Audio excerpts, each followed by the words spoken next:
কি খাচ্ছ? বাবাকে দিয়েছো? কাকে দিয়েছো? তুমি কাকে বেশি ভালোবাসো? শোনো, তুমি কাকে বেশি ভালোবাসো?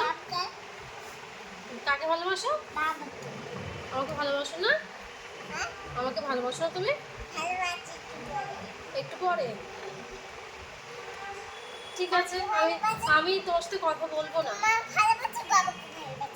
বাবাকে ভালোবাসো? কাকে বেশি ভালোবাসো? না, কাকে বেশি ভালোবাসো? আগে কাকে ভালোবাসো বেশি? সে তো বুঝলাম, আগে কাকে বেশি ভালোবাসো? সেটা আমি কথা বলছি না, বলছি যে তুমি কাকে বেশি ভালোবাসো। এই যে সোনু, আমি খাবো না, বলো আগে কাকে বেশি ভালোবাসো। বাই বাই করো। বলতো এই কালকে কি বলতে বলেছিলে? আচ্ছা মা বাই বাই করে দাও, ফ্র্যাঙ্কিস দিয়ে দাও। আচ্ছা।